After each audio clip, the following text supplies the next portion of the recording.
नमस्कार दोस्तों, इनएविटेबल ज्ञान में आपका स्वागत है। तो चलिए शुरू करते हैं। तो बच्चों देखिए, जब भी हम किसी जॉब को बनाते हैं तो जॉब को ड्राइंग के अनुसार उसका मार्किंग करनी पड़ती है। जॉब पर जितनी अच्छी और सही मार्किंग होगी वह उतना ही अच्छा बनाया जा सकता है। अब क्योंकि धातु एक ठोस पदार्थ होता है तो उस पर जो हम मार्किंग करते हैं वो लाइनें साफ नहीं दिखाई देती हैं, यानी कि वो रेखाएं जो है वो साफ नहीं दिखाई देती हैं। और इसी कारण क्या होता है कि हमें मार्किंग मीडिया की आवश्यकता होती है। तो इस प्रकार अगर हम देखें तो जॉब या पार्ट की सतह पर लगाई जाने वाली रेखाओं आदि को स्पष्ट या साफ देखने के लिए उसकी सतह पर जो पदार्थ लगाया जाता है उसे मार्किंग मीडिया कहते हैं। जैसे chalk, copper sulphate, white wash, paint, ये कुछ हमारे मार्किंग मीडिया हैं जो कि अक्सर प्रयोग में लाए जाते हैं। तो आइए चलिए अब मार्किंग मीडिया के कुछ प्रकार और उनके प्रयोग के बारे में जानते हैं। सबसे पहला जो मार्किंग मीडिया है वो है वाइट वॉश। यह कई प्रकार से बनाया जाता है, जैसे चॉक पाउडर और पानी को मिलाकर, चॉक और स्प्रिट को मिलाकर, या फिर वाइट लेड पाउडर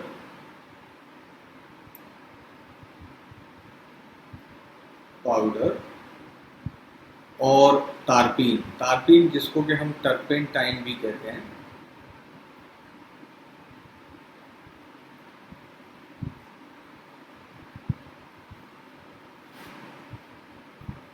तो वाइट लेड पाउडर और तारपीन के तेल को मिलाकर जो घोल तैयार किया जाता है वो वाइट वॉश कहलाता है।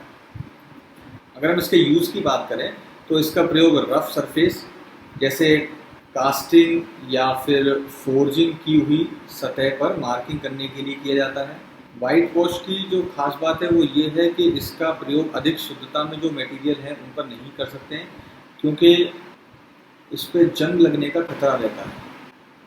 और इसीलिए वाइट वॉश यानी कि चॉक पाउडर और पानी के साथ में हम थोड़ा सा अल्कोहल मिला देते हैं। अल्कोहल मिलाने से फ़ायदा ये होता है कि इस पर जंग नहीं लगता है और वो जल्दी सूख भी जाती है। नेक्स्ट जो मार्किंग मीडिया है वो है ब्लू विट्रियल यानी कि जिसको हम तूतिया भी कहते हैं। ये कुछ ऐसे सॉलिड क्रिस्टलाइन कॉपर सल्फेट है। इसके ब्लू विट्रियल के ये कुछ क्रिस्टल्स हैं। ब्लू विट्रियल को क्रिस्टलाइन कॉपर सल्फेट भी कहा जाता है। इसका केमिकल फॉर्मूला CuSO4 5H2O है। ब्लू विट्रियल का घोल बनाने के लिए हमें 1/4 गैलन पानी या फिर 1 लीटर पानी में 120 से 150 ml कॉपर सल्फेट मिला दें और 4 से 5 बूंद नाइट्रिक एसिड की जो मिलाकर जो घोल बनता है उसे हम ब्लू विट्रियल कहते हैं। ब्लू विट्रियल के अगर यूज़ की बात करें तो इसका प्रयोग फाइलिंग और मशीनिंग द्वारा तैयार की हुई जॉब्स की सतह पर करते हैं।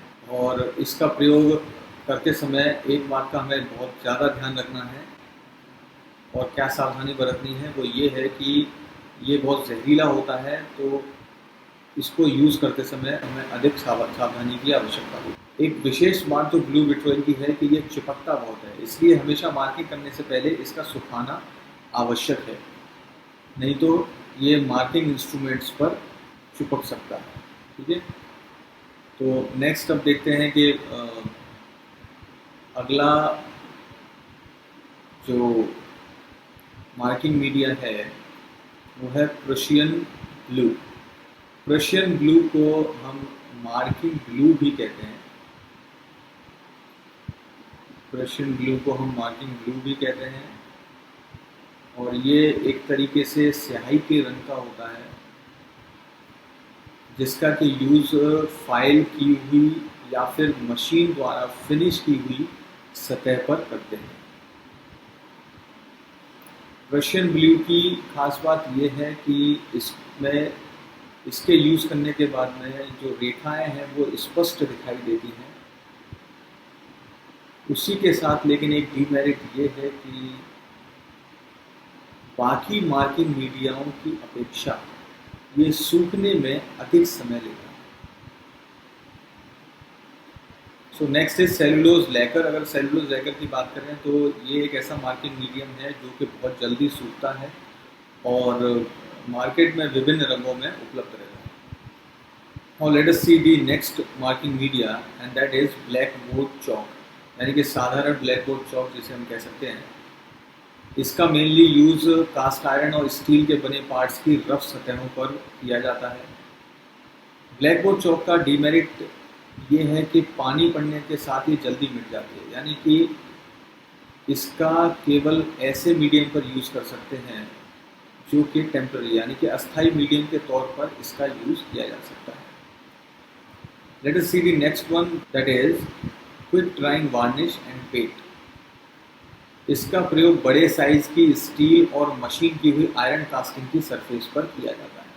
सो माय डियर स्टूडेंट्स, ये तो था हमारे टाइप्स ऑफ मार्किंग मीडिया और उनके यूजेस, उनके प्रयोग क्या क्या थे। Now let us see the method of application, यानी कि उपयोग करने की विधि।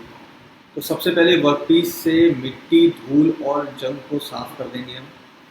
उसके बाद सरफेस फिनिश के अनुसार मार्किंग मीडिया का चयन करेंगे। जैसा कि हम लोगों ने अभी देखा था कि रफ सरफेस पर चौक का यूज़ कर सकते हैं, फाइल या मशीन की हुई सरफेस है तो उस पर कॉपर सल्फेट का यूज़ कर सकते हैं, और उसी के साथ में अंत में ब्रश की सहायता से वर्टिकल या हॉरिजॉन्टल मोशन के द्वारा मार्किंग मीडिया की यूनिफॉर्म पतली परत लगाई जाती है। Now let us see the precautions और we can see the preventive maintenance, या फिर क्या क्या सावधानियां हमें बरतनी चाहिए मार्किंग मीडिया लगाते समय। तो हमें इस बात का ध्यान रखना है कि जो भी सरफेस है मार्किंग मीडिया जिस पर हम लगा रहे हैं वो अधिक मोटी परत ना लगे उस पर, ठीक है। चौक की सरफेस पर मार्किंग मीडिया की अधिक मोटी परत ना जमने दें, इस बात का हमें ध्यान रखना है। और दूसरा, मार्किंग मीडिया की परत पूरी सरफेस पर बराबर लगनी चाहिए। जैसा कि हमने देखा था कि ब्लू विट्रियल जो है वो क्योंकि जहरीला होता है, तो इस बात का हमें ध्यान रखना है कि इसको हाथ से ना छुएं। इसके लिए अगर यूज़ करते हैं तो हमें ग्लव्स का यूज़ करके ही ब्लू विट्रियल का प्रयोग करना चाहिए। ना नेक्स्ट है, जब तक कि सरफेस की मार्किंग मीडिया सूख ना जाए तब तक मार्किंग नहीं करनी चाहिए।